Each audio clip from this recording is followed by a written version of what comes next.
Sahana vavatu sahanau bhunaktu sahaviryam karavavahai tejasvinavadhitamastu ma vidvishavahai. Om Shanti Shanti Shanti. Hari Om Shri Gurubhyo Namaha. Hari Om. Om Shri Ganeshaya Namaha. Om Shri Saraswatyai Namaha. Om Shri Gurubhyo Namaha. Om Samasta Jana Kalyane Niratam Karunamayam Namami Chinmayam Devam Sadgurum Brahma Vidvaram Sadgurum Brahma Vidvaram. Hari Om. Jai Ma. I'll chant that Shanti mantra first.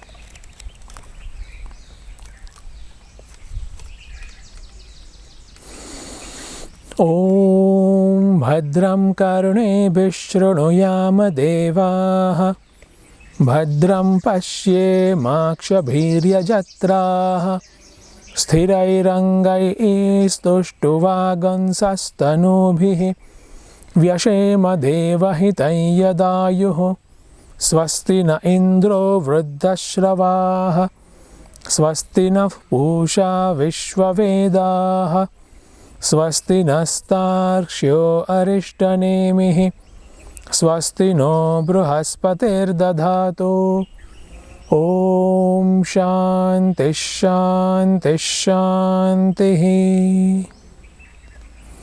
Okay, this peace invocation, our prayer to Bhagavan, Lord, Ma, so that our studies gives us success, our effort fructifies into the knowledge.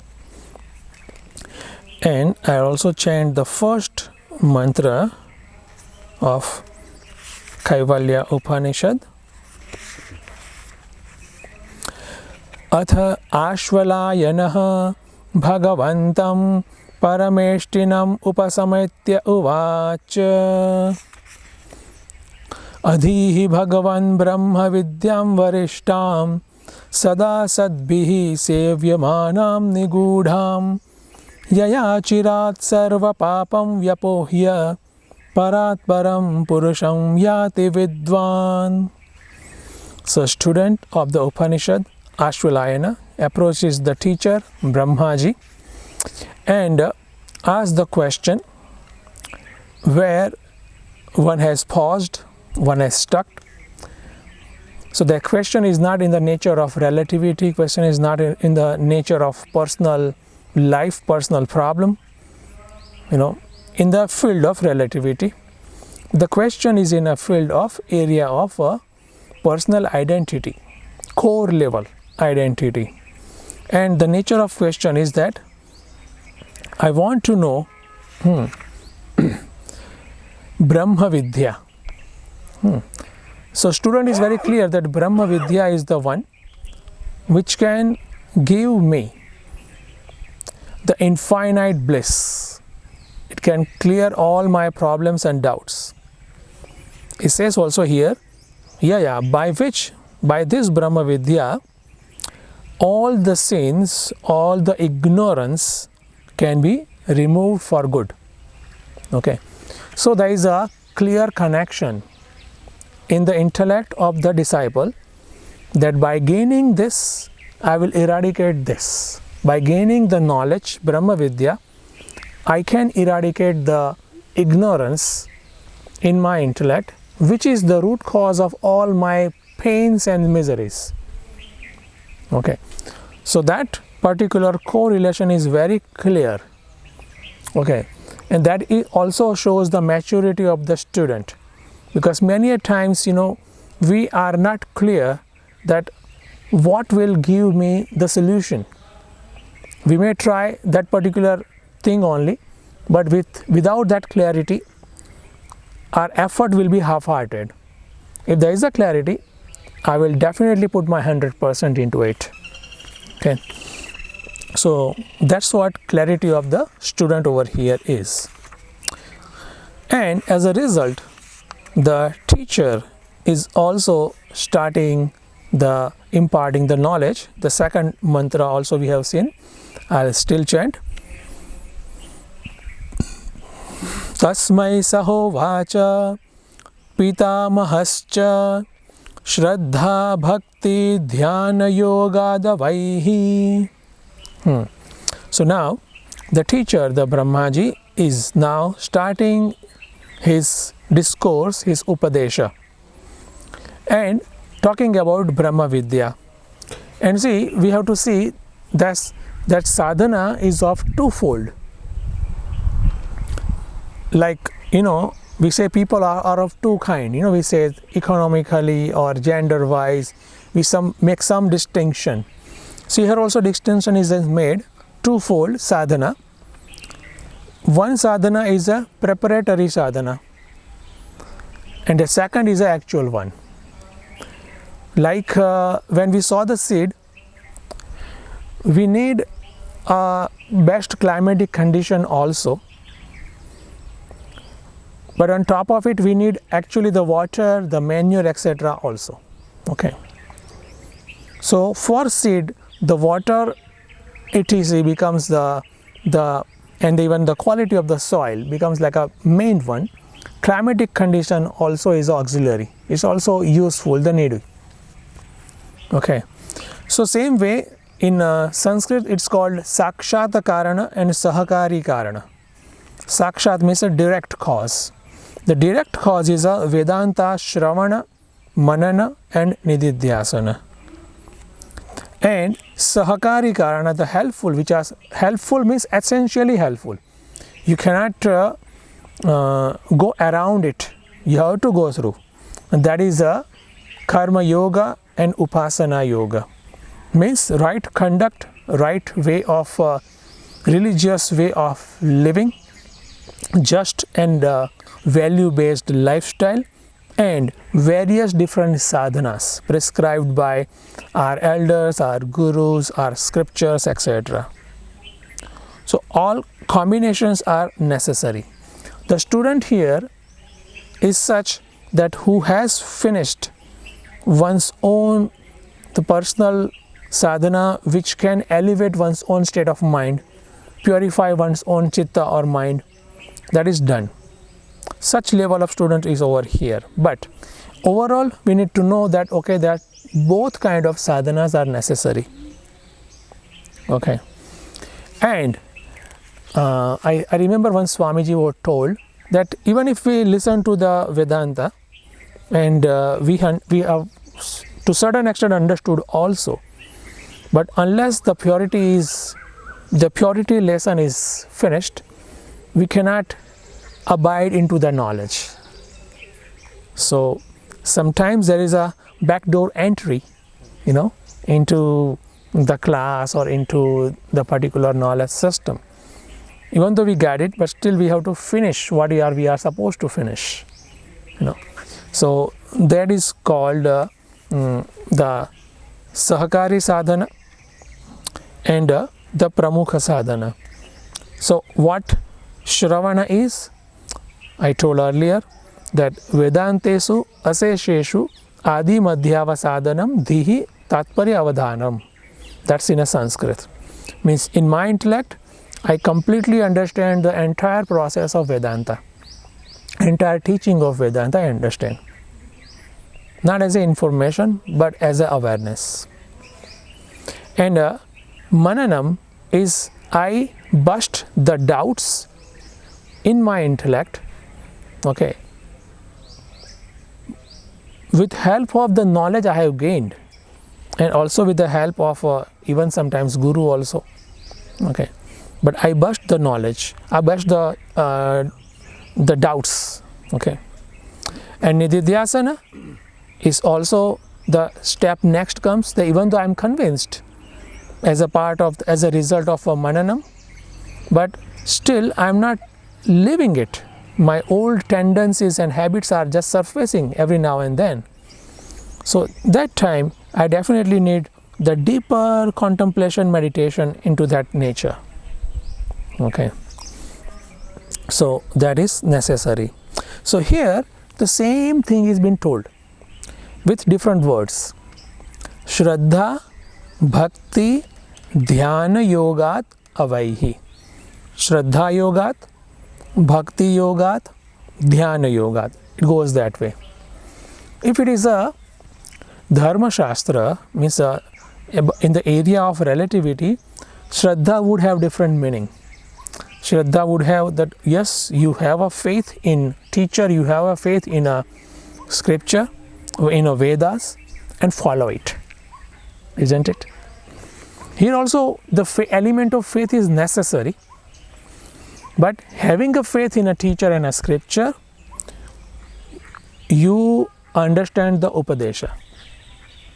Because here in the area of Vedanta, the most important factor is that getting knowledge. When teacher is also keen to impart the knowledge, student is also keen to get the knowledge, and the bridge between teacher and the student, that becomes a Shraddha. Okay, so that Shraddha Yoga is very, very much necessary, because this teaching process takes time, is a long process.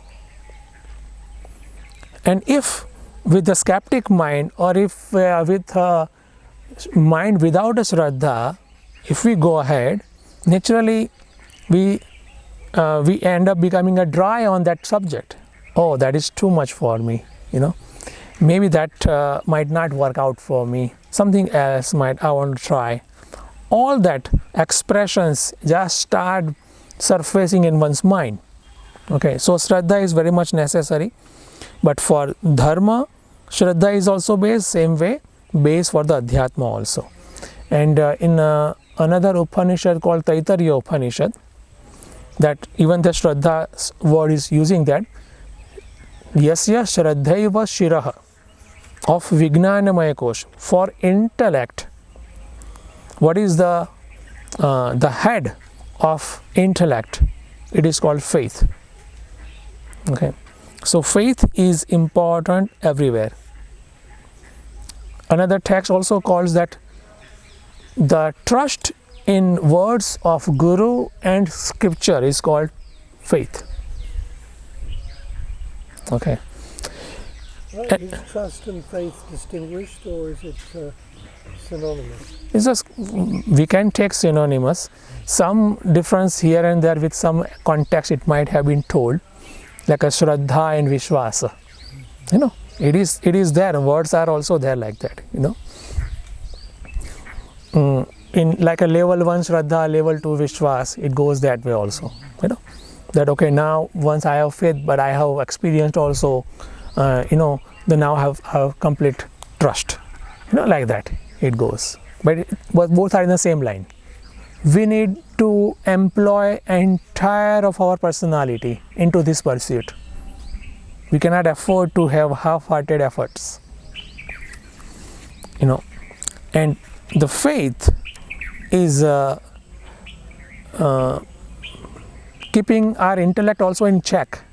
They don't know, okay, the skeptic mind also in a check.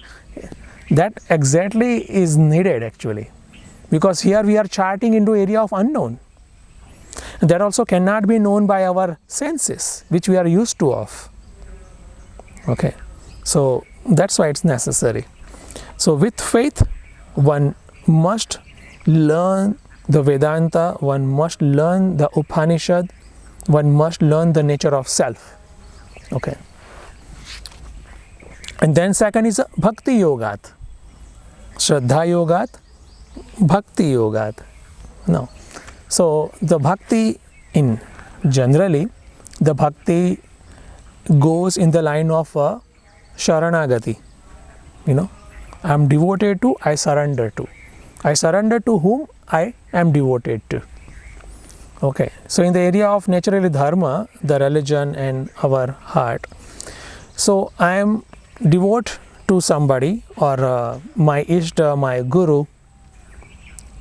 That's where I prostrate. That's where I am also Sharanagata too.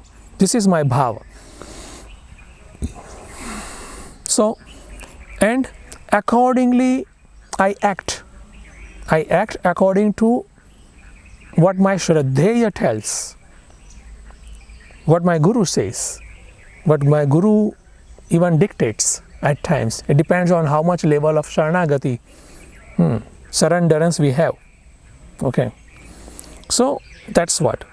Same way in Adhyatma Shastra, this same bhakti or Sharanagati of mind means the mind is completely focused into the teaching imparted into the body, into the intellect.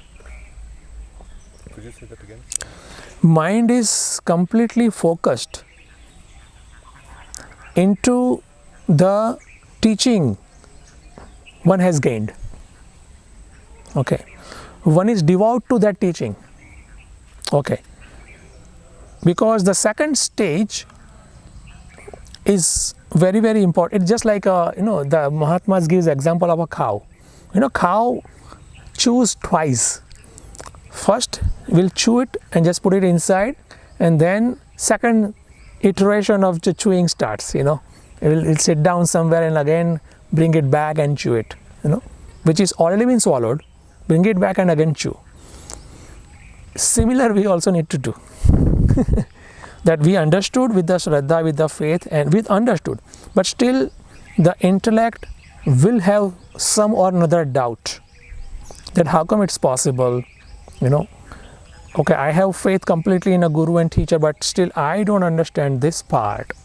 This part, it becomes heavy on me, kind of, So all these factors, which we call discrepancies, that discrepancies, we need to bring it to the surface of mind. It is necessary. It has been advised. It is an important step in the spiritual unfoldment. Not that, okay, you swallow the teaching and just done. If you question, means your faith is less. No, not such. And so this effect of this rumination is to densify it within? Exactly. See, as long as there are doubts, our knowledge cannot be settled. Our knowledge will not settle. Even though I am convinced, but still I am convinced with doubts. Both things coexist. It's highly peculiar, because our psyche is such fantastic. It's so much depth into it. It might be possible at one level, one understanding is there, and another level exactly opposite understanding also is there. Isn't it? Subtle resistance. Which gives subtle resistance because of the exactly opposite or different understanding, different conviction. Okay, that happens, and that's why at least in the faith level, I would say, people say like that. I believe in a God, but still something in me says no, I don't believe in God. Something in me says no. Something. What is that something? That is a contradiction within. The same thing applies into the area of the knowledge also. And this knowledge about self is so much radical that it definitely happens over there. It should happen rather, because it is busting all our conditionings, all our beliefs. Okay, I just give you one example and we can move ahead. The Vedanta says, okay, that I am never born. Okay, I am a consciousness never born. But I see my date of birth, I don't know, I celebrate birthday every year and all that. What is that? How can I reconcile both? And as a consciousness, I am omnipresent. But I see I am just present only at one particular area. I move here and there. That's all I can do. Many things like that. Okay. So, my experience is contradicting the knowledge and understanding I have gained. It's a very serious thing, rather. My experience is contradictory to the knowledge I have gained. My experience is contradicting to what my Guru says. So the question definitely comes, Guru is right or me? And that's why the bhakti is necessary. Yes, Guru is right, don't just rule it out. Now try to understand it. This is a phase. It is a not only phase just to be with, but in the phase to function, have a purushartha in it, do purushartha into it. Go through the process. Okay. Then the result of the process, the ideal culmination of the process, that we bust our notions, our beliefs. Okay. And as a result of mananam, one gets the complete conviction, doubt-free, query-free conviction. Yes, what my Guru says, what scripture, Upanishad says is right only. I am clear. Okay. And then we act accordingly. Now that's another problem. That I'm convinced, but still I'm not acting accordingly. Because still at the deepest layer of my psyche, all the old conditioning based power of habit also is there. The habitual errors, it's called. Habitual errors. So all habitual errors are also there, even though I'm convinced. See, the masters have just identified distinct 3 different layers. In our psyche, we need to work on. 3 different layers we need to work on. Once we work on layer 1, then layer 2 will be available for us to work on. Okay. And then layer 3 also. Okay. Certain things, yeah, it goes that way only. I think that much is right, good enough. So, the habitual errors, which is called, certain aspect of our lifestyle, I need to correct, I need to correct, and that is called nididhyasanam, and here the name is called dhyana yoga.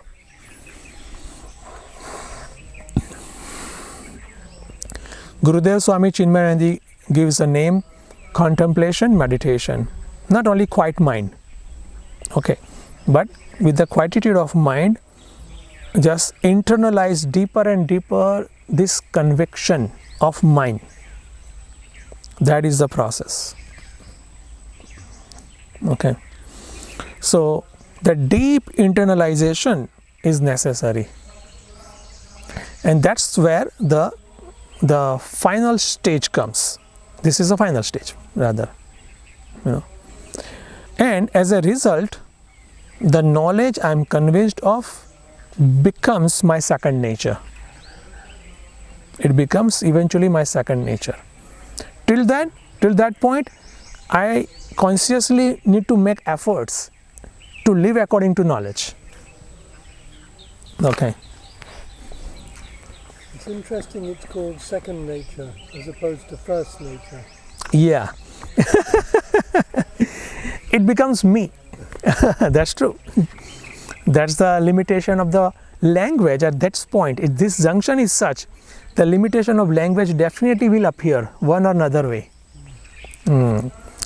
So I see myself consciousness principle, the characteristics of consciousness is identical to me, At the same time, I am functioning through this body also, the experience aspect. Very interesting, the Vedanta doesn't contradict or oppose the experience. Rather, Vedanta is contradicting or opposing the reality given to experience. Vedanta, Upanishad, is opposed to the reality given to the experience, not against the experience. But I say, this is true. Oh, that's wrong. I am this BMI. Oh, that's wrong. This is my experience, no? This is the core level. Upanishad is dealing at this core most level. That all my experiences, all my belief and belief-based experiences are questioned. Now that's the area of work. Okay, and for that, helping hand is the Upanishad. Okay, so Dhyana Yoga. Okay, so I can say this way also, that by Shravana I get knowledge, by Manana my intellect becomes doubt free. Intellectually I am clear.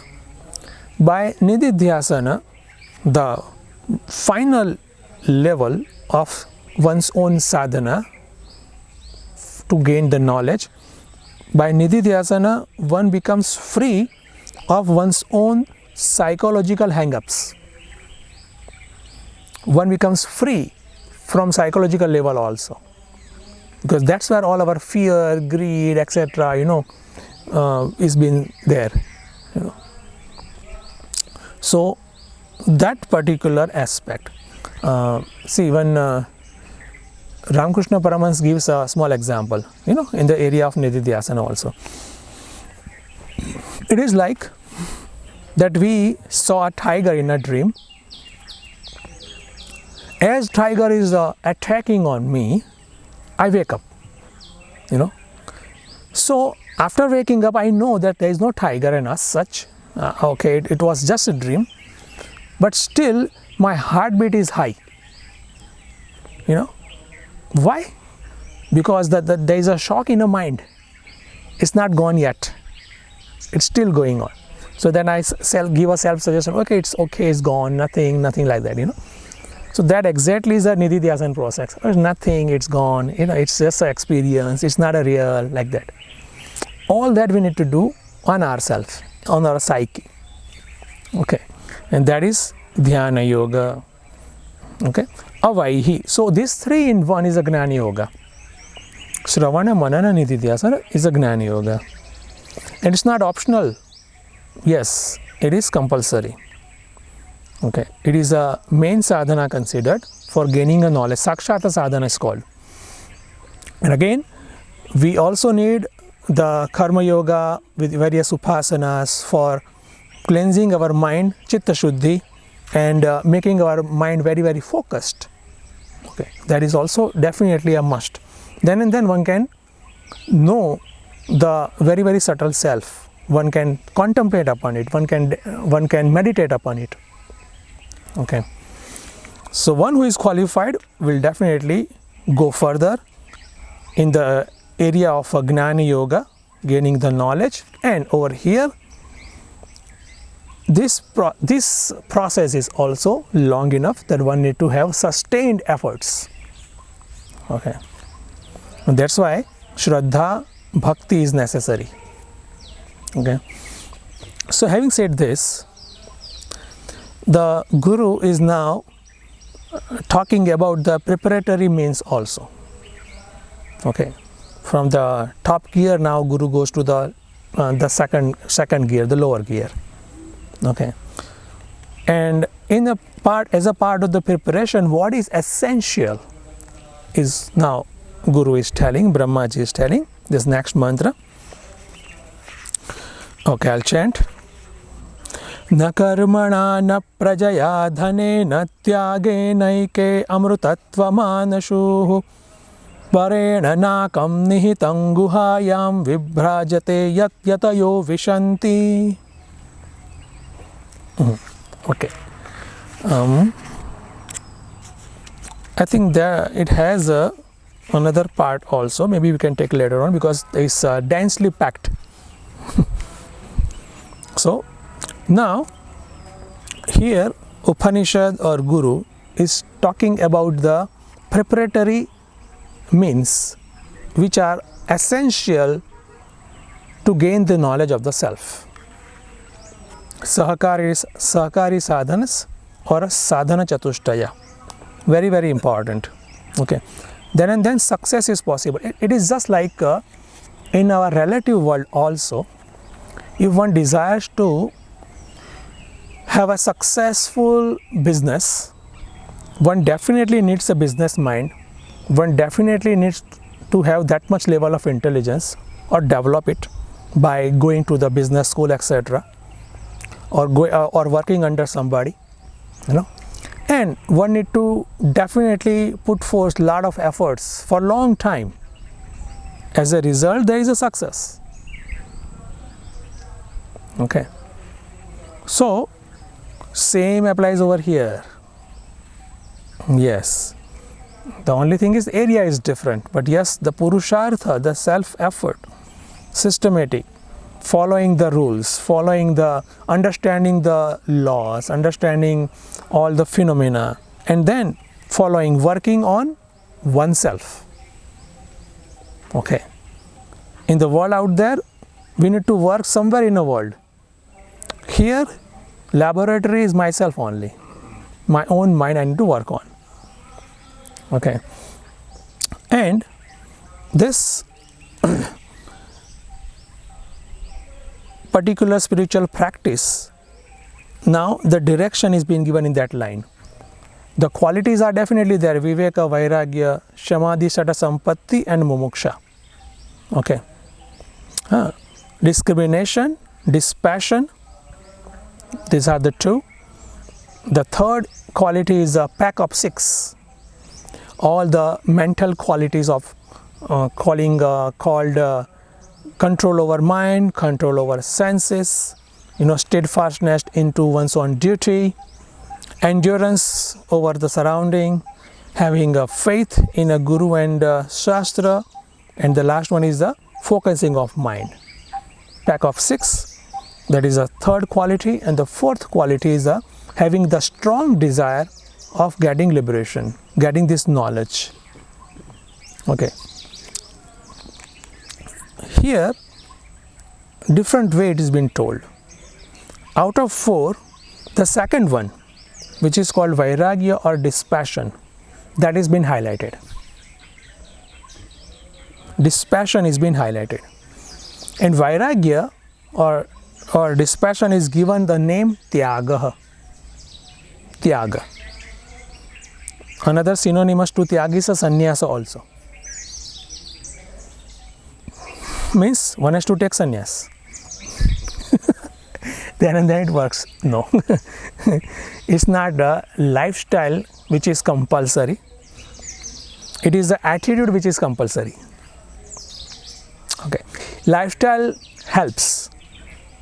Lifestyle also involves the conducive environment also.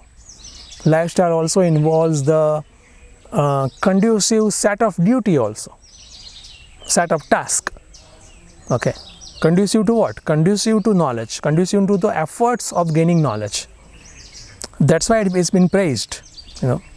It has its own significance. So,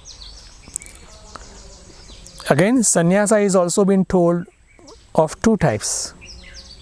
One is the external plus internal, and the second is internal. Okay. So in both cases, internal sannyasa is definitely common. Okay. So that sannyasa, that tyaga is being also mentioned over here.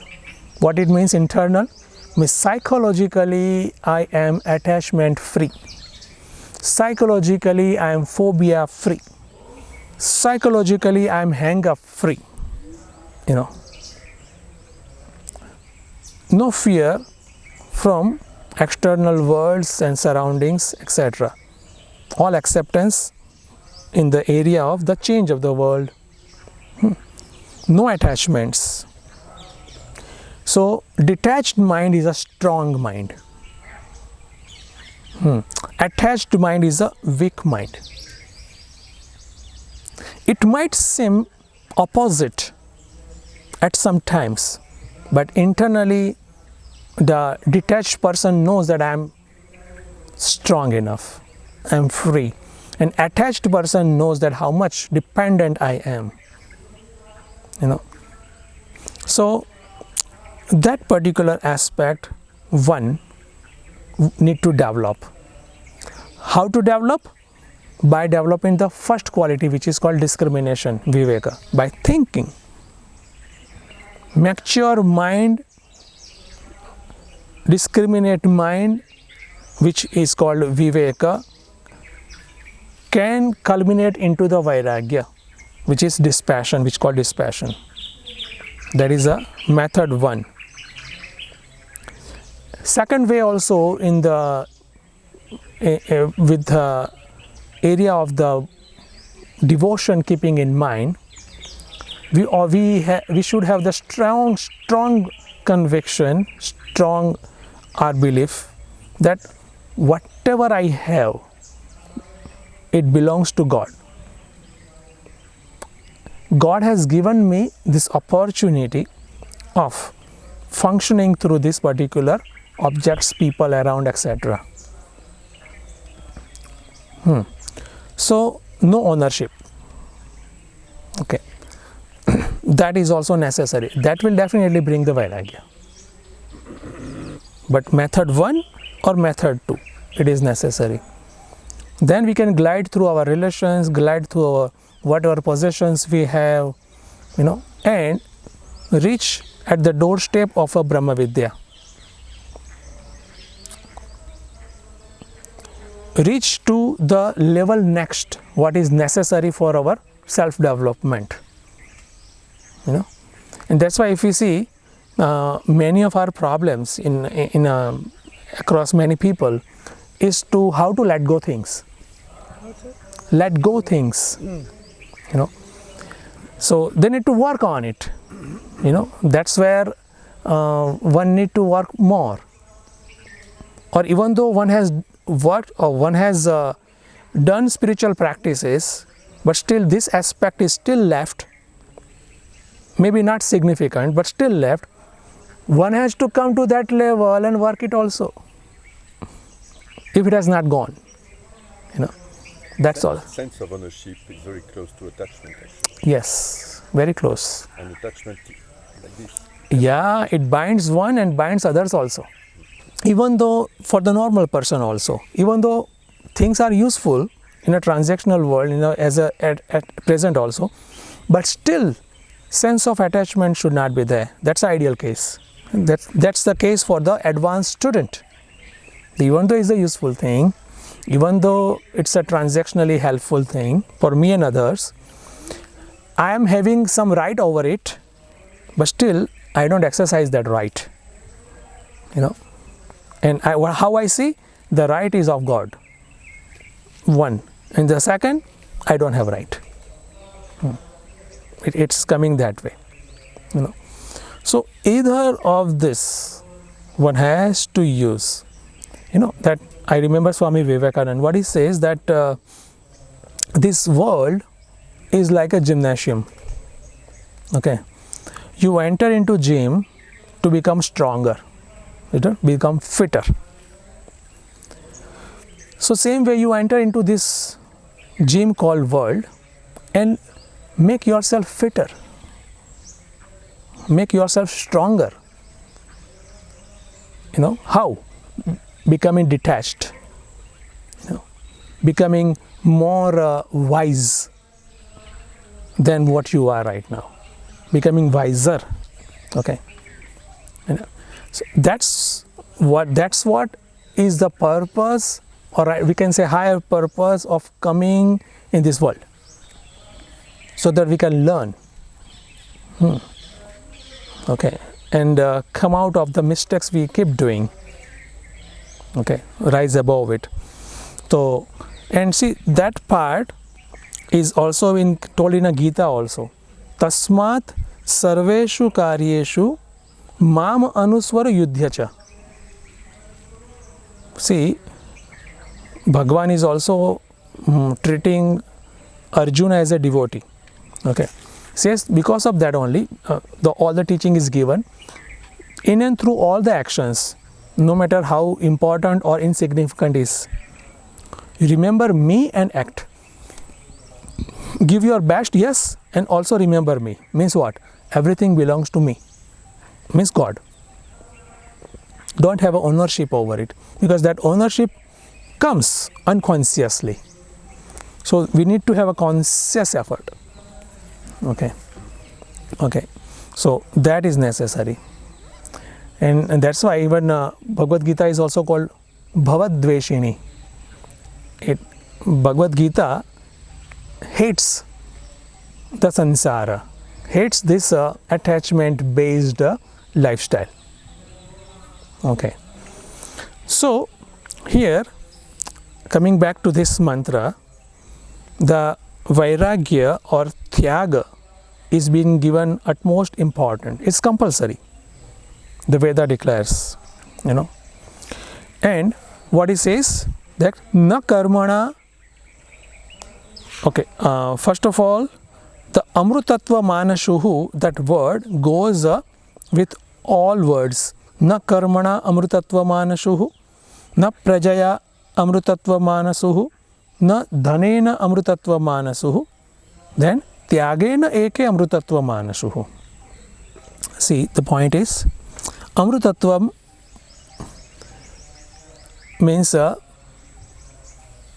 infinite bliss, sorrow-free joy, okay, the moksha, liberation, all these are synonymous. By what one cannot gain this liberation? One cannot become free from all the miseries and sorrows, etc. altogether. That is been, first of all, narrated by the Upanishad. This cannot give, this cannot give, this cannot give, like that. 1, 2, 3. Okay. So, and see, declaration is being given by the Upanishad. Upanishad not necessarily give all the necessary logic for it. We need to understand and just, and that's why all the elaboratory Shravana process is, So, what it says, by karma, no knowledge or moksha is possible. Any type of karma. Say it secular action or say it a religious action. No amount of seva or no amount of business or household work can give a liberation. Okay, that's the declaration.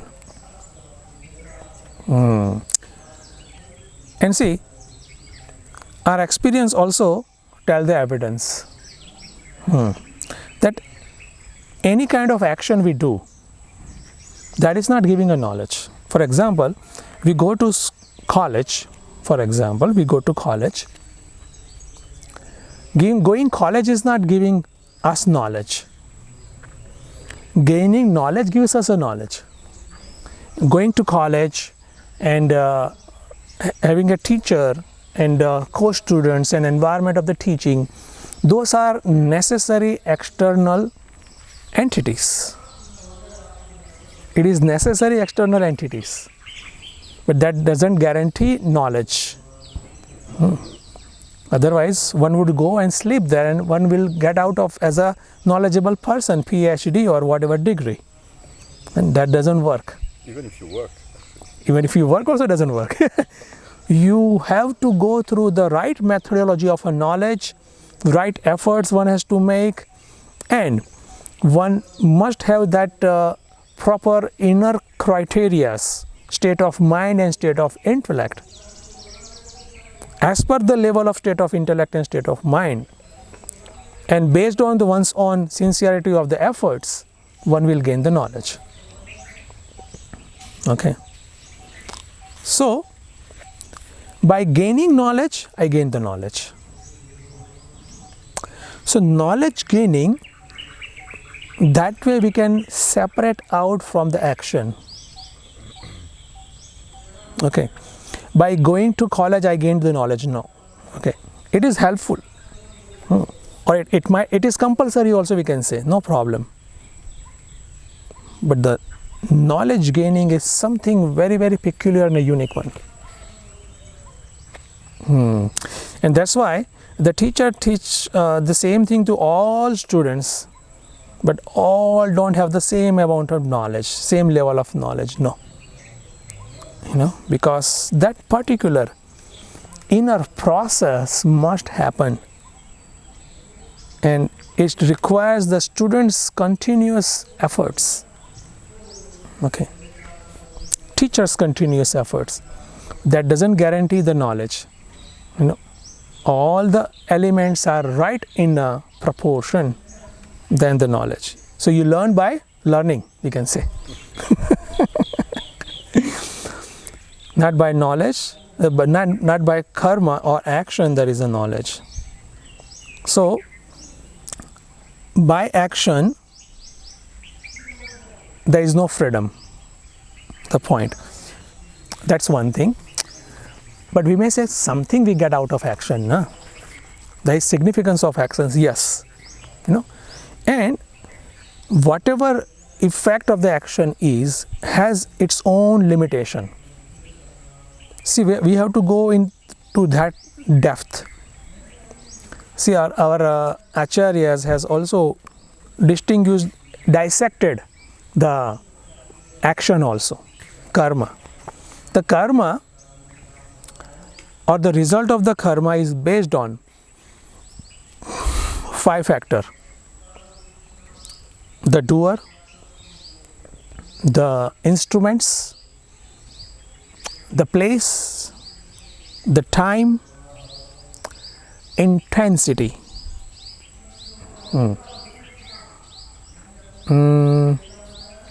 Yes, and even the background knowledge. Based on that, it depends what knowledge one will get. These are all elements of the karma. Karana, how much knowledge I have to use the particular instrument. So all these factors combined together gives some result of action which has a limited effect, because all these 5 are limited. The doer has its own limitation, instrument has its own limitation, and timing, of course, can never be always perfect. Intensity which is needed, okay, it might not be always 100%. Is our 100%, but actual 100% is not like that. So that's what wrong understanding this Upanishad is trying to crack and break. Okay, the by action, okay, no freedom is possible. Doesn't mean that action is useless. It is extremely important, but it has its own place to gain the eligibility necessary. Yes, that's all. Okay, it's called Sahakari Sadhanam. So, na karmana amrutatvam anashuhu. Then second, na prajaya amrutatvam anashuhu. Now, action, praja means the people, the children, etc. Now, it's very natural now. If karma cannot give us bliss, how come children can? At times, children give opposite, isn't it? Because even a relative world also, people think, okay, that I have a child, son or daughter, I raise, and down the road, he or she will also take care of me, and that also doesn't work out. Okay, everything works out based on our merits, the prarabdha. Okay, God's grace, how things are. Unknown person also will help us. Who knows? Yeah. And we are surrounded by so many people and still we are helpless. And to certain extent, definitely yes, beyond certain point. So for example, even son or daughter is good, the noble one and obedient one, etc. So one can take care of my financial needs, can give me food, okay, but I have to chew, I have to digest it, So beyond certain limit, others cannot even improve my physical life, my relative life, what to talk about my ignorance, So the way I have to eat and I have to digest and I have to gain the energy out of it to remain fit, same way I have to work on my ignorance, I have to work for my knowledge, I have to work for my eligibility, nobody else. Others can again be helpful factors. It's me who has to work. Okay, that's very common. I think that part is easy to understand relatively. Okay, and so that is also been mentioned over here, that for spiritual unfoldment, I have a higher and greater duty towards myself.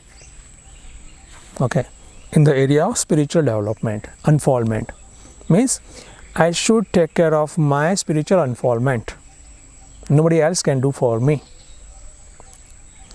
That is the duty towards myself. Because when the duty word comes, we always generally always have the idea about my duty towards somebody, others, and others' duty towards me. That's in a relative term, it's right. But there is a higher aspect of the duty also, that I have duty towards myself, that nobody else can do. Na prajaya amrutatvam anashuhu. One must have a vision about the life, what thing has what role play, what are the limitations of money, what are the limitations of the people around, and even action, no matter how holy action it is. Okay, again the third one is that only, that na dhanena amrutatvam anashuhu. If action cannot give me salvation or the liberation, people cannot give me liberation, what to talk about the money, dhana, money. That very I think it's very evident, no? That money gives luxury and comfort, money doesn't give happiness. So what to talk about infinite happiness? It's not possible. Money doesn't have it. Okay, money can give us comfort, money can give us the needful things, yes, okay, it has its own role play, but whatever limited role play. So like we say that a sensible person puts relations higher than money, we say. The same way a religious person puts God higher than money. Like that. So the priority should be clear, and here Upanishad just says, okay, what can be helpful to what extent. Okay, so for salvation, what is essential is the last one, tyagena eke amrutatvam anashuhu. Not money, not people around, not any kind of work or my skill, but tyaga. It is necessary, and for that even God also helps us. That's even natural. Even if we see that small child, the infant one, starting to walk, that one has the some aid, walker. Yeah, the walker is there. The walker is given rather. This is a walker for you, kiddo. and kid starts walking with the help of the walker. Why? Because the legs are not strong enough. And then after some time, legs are strong enough, walking fine. But what if a child walks with the walker? The mother will snatch away the walker. That's what Guru or God does. Okay, it's not necessary, even though we like it. You know, the way child is also not needing that walker. It might, or it has created a habit of it, some conditioning. You know, that is tyaga. That is removal. Okay, so that tyaga is necessary. In our life also, we have so many supports and aids, etc. You know, need to remove. Okay, and that's where the even grace of God or Guru is also said to be that God removes those supports from our life. We may not like it all the time. We may not like it. Or if we have wisdom enough, we are happy with that also. That is a God's grace. But we are supposed to understand it and remove it by ourselves. That is a tyaga. And that only will give us the psychological freedom from all sort of sorrow, misery, pain and fears. Otherwise, that fear will be hidden beneath these attachments. So from top, that attachment gives us joy. They seems to be joyful. But beneath that attachment lies all our fears and sorrows. Okay, so remove that. Should remove that. Tyagena eke, only tyaga, only vairagya works. Nothing else. Is there any alternate to it? I would try to that. There is no alternate. It's not an MCQ. That okay, option 1, if it's not working, option 2 I can try. No. Okay, so that is necessary. Okay, and that also might take a long time for us. For some, quick job. And that's why the viveka is necessary. If we think again and again or think deeply, that it is necessary, because that matured vivek will make vairagya easier and faster also. Quite faster also. Behind this fear, is there not this fake need of security? Security, yes. Of security. Yes. It can be quite subtle also. It's very subtle, yes, that's true. And that's why we are bound to one or another kind of a system. We don't let go, you know. So here, these are the preparations, necessary preparations that Upanishad tells. Yatayaha vishanti. Oh, what is the result of those who follow this vairagya? Yati means sannyasi, external or internal, it all depends, you know. Vishanti. No. They attain the Brahman. They gain the knowledge or awareness of the consciousness principle. Others will get hooked to one or another thing. Definitely yes. That's why in our culture the greatest of all is a dispassion. Greatest of all is a tyaga. Because that is the best thing one can do in a relative world. Okay. Okay, so till here. Purnamada. Om Purnamada Purnamidam Purnat Purnamudachyate Purnasya Purnamadaya Purnameva Vashishyate. Om Shanti Shanti Shanti. Hari Om Shri Gurubhyo Namaha. Hari Om. Hari Om. Jai Ma.